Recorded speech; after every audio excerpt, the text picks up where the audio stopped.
Olá, alunos! Eu sou a professora Marília Ronsen e vamos para mais uma aula de Química.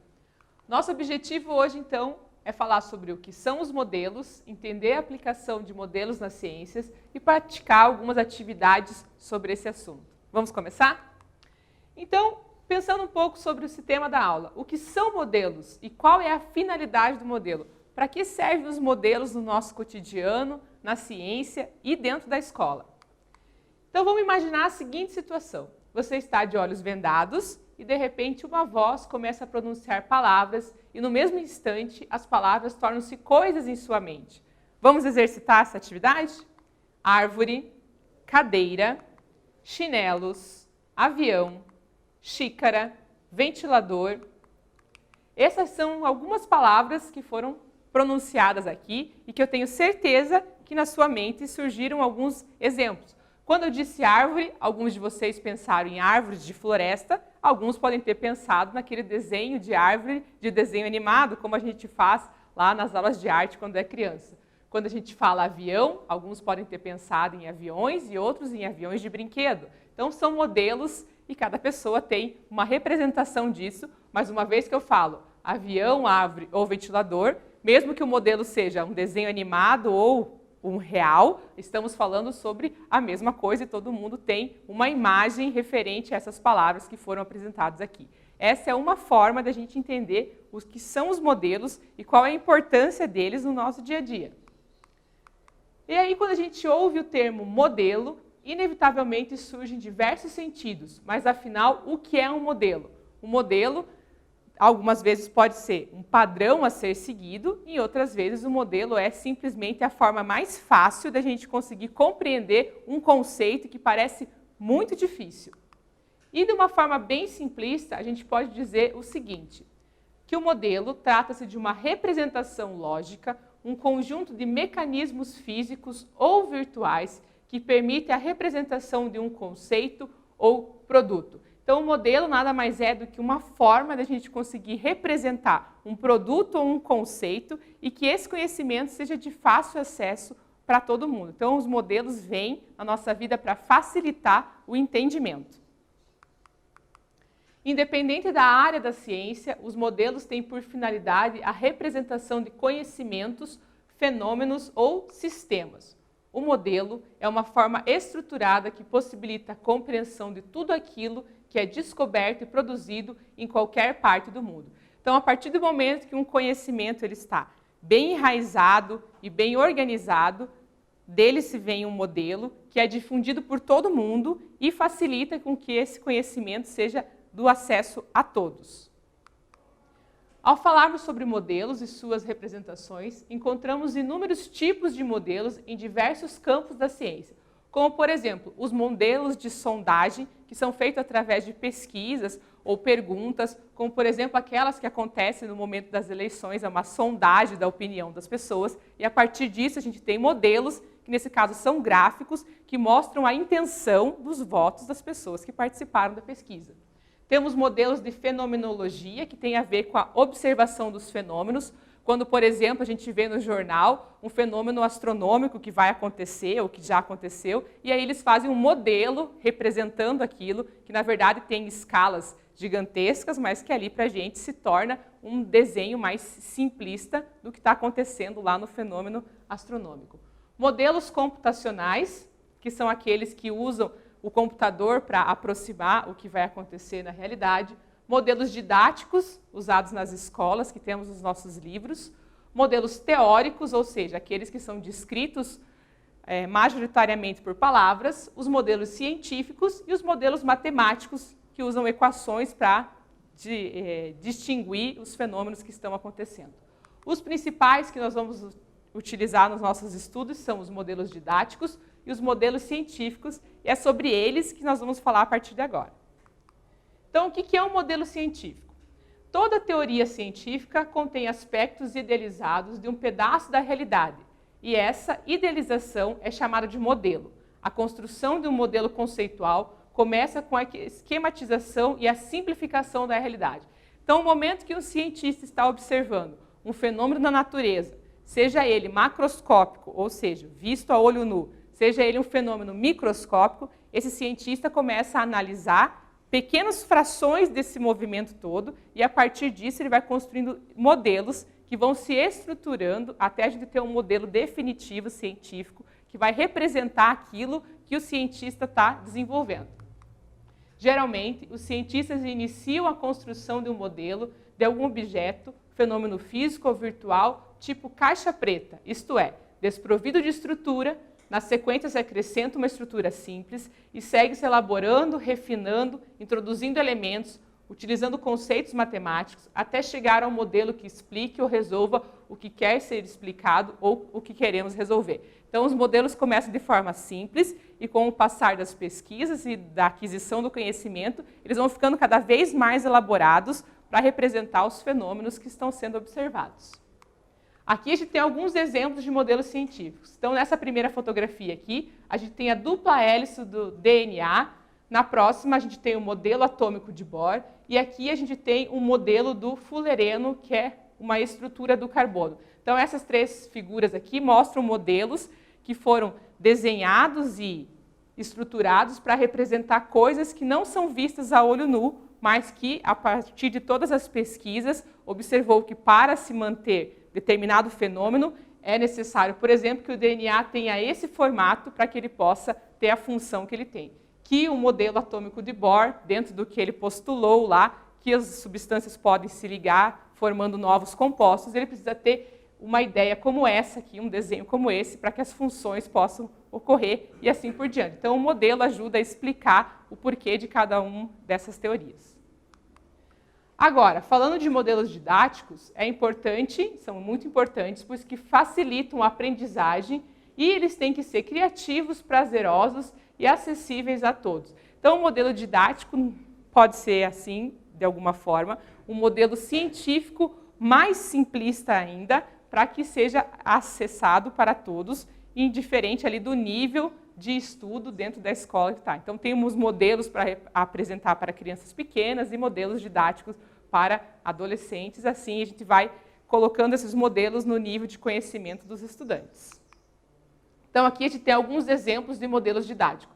Então, aqui a gente tem um modelo atômico, como aquele do Bohr, que a gente viu na figura ali, mais colorido, né, com elementos do dia a dia. Temos aqui cadeias carbônicas, substâncias representadas com bolinhas de isopor e tampinhas de garrafa. Temos aqui um modelo lá da boca para falar sobre higiene bucal, por exemplo, né? Então, a gente tem ali os dentes e a boca de um tamanho bem grande para que todas as crianças e quem estiver ali possa ter acesso a esse conhecimento. Temos um modelo da célula e aqui temos um modelo da física que fala sobre roldanas e o movimento nas superfícies, todos utilizando materiais bem simples para que os conhecimentos científicos possam ser acessados por todo mundo aí de uma forma mais criativa e dinâmica. Agora vamos falar um pouquinho sobre atividades. Então, pergunto para vocês, qual é a definição para modelos? A resposta é de vocês.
Vamos para a correção? Então, na nossa primeira atividade, a pergunta é: qual é a definição para modelos? E aí a gente pode responder da seguinte forma: o modelo é a forma estruturada que possibilita a compreensão de tudo aquilo que é descoberto e produzido em qualquer parte do mundo. Então, para um modelo ser eficiente, ele precisa ser estruturado, ou seja, ele tem que contar uma história do fenômeno ou do produto que ele está querendo explicar. Um bom modelo, ele é estruturado dessa forma. Ele tem um começo, meio e fim, mesmo que seja dentro de uma única estrutura, a gente consegue entender um conhecimento científico observando uma figura. E às vezes os modelos ficam tão famosos que a gente olha de longe um desenho mais ou menos parecido e começa a enxergar modelos de conhecimentos científicos nas coisas do dia a dia. Atividade 2. Para que serve um modelo? Quero saber a opinião de vocês.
Vamos para a correção da atividade?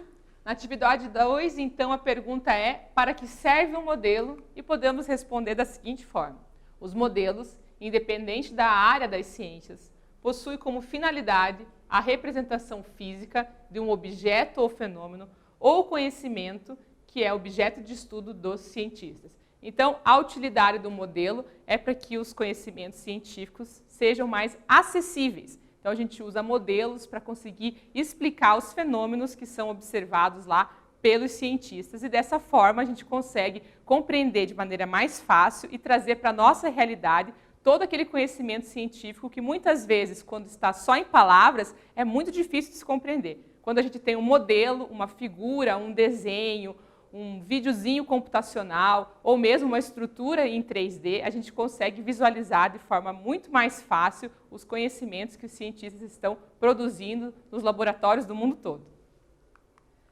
Atividade 3. O que são modelos científicos? Quero saber a resposta de vocês.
Vamos para a correção da atividade? Então, na atividade 3, a pergunta é: o que são modelos científicos?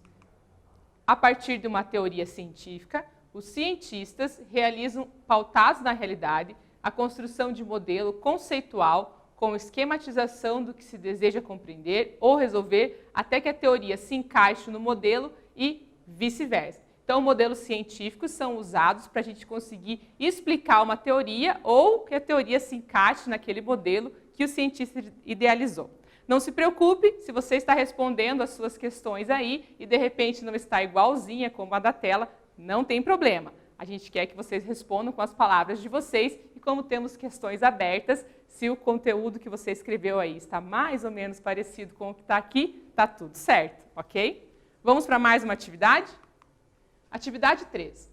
É possível que alguns objetos utilizados pelo homem tenham surgido a partir de modelos observados na natureza? Quero saber a opinião de vocês.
Vamos para a correção da atividade?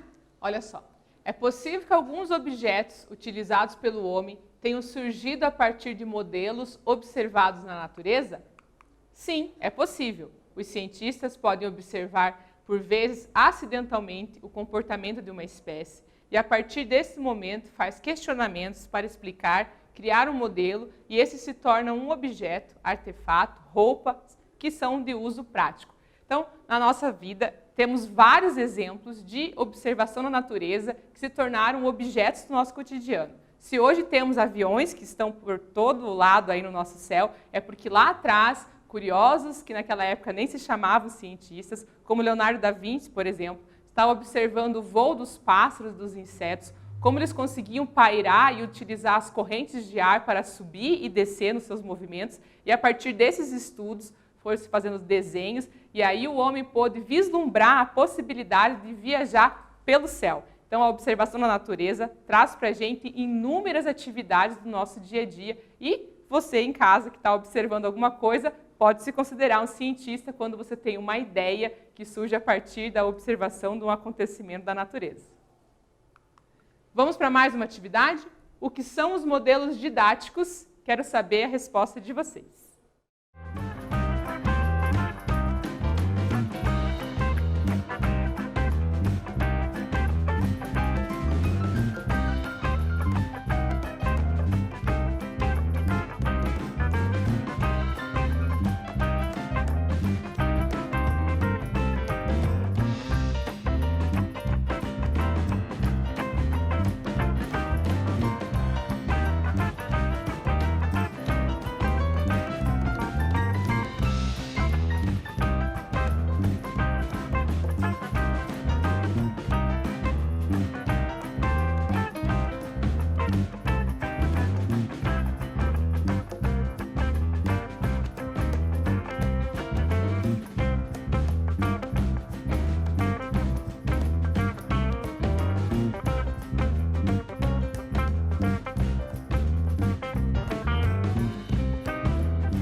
Vamos para a correção da atividade? Então, a pergunta 4 quer saber o que são modelos didáticos e uma resposta possível é a seguinte. São modelos que representam um determinado conteúdo trabalhado em sala de aula que tem por objetivo tornar a aprendizagem mais criativa, divertida e significativa. Não só nas disciplinas de ciência, física, química e matemática, mas os modelos também são utilizados nas outras disciplinas para poder demonstrar um conhecimento, seja ele histórico, né, geografia, português. Então, os modelos estão dentro da escola, sempre no sentido de facilitar o entendimento dos conhecimentos de cada uma das disciplinas. Vamos pensar um pouquinho sobre a aula de hoje? Estudo revela o segredo da aderência das lagartixas. As lagartixas são famosas por sua extraordinária capacidade de escalar paredes, correr pelo teto e até se pendurar de cabeça para baixo em materiais aparentemente escorregadios como o vidro. Será que para a realização do estudo os cientistas precisaram de modelos? Então, essa é a pergunta que eu deixo para vocês sobre o comportamento das lagartixas e o que elas podem trazer para a gente aí de novos produtos e tecnologias do nosso dia a dia. E aí eu quero saber, será que os cientistas precisaram de modelos para estudar o comportamento das lagartixas e fazer com que isso se torne um objeto do nosso dia a dia? Na aula de hoje a gente estudou o que são os modelos, entendemos a aplicação dos modelos na ciência e na escola e fizemos várias atividades para poder estruturar o nosso conhecimento. Aqui temos um desenho que mostra a evolução dos modelos atômicos, coisas que nós vamos estudar nas nossas próximas aulas. Muito obrigada pela participação de todos e até breve.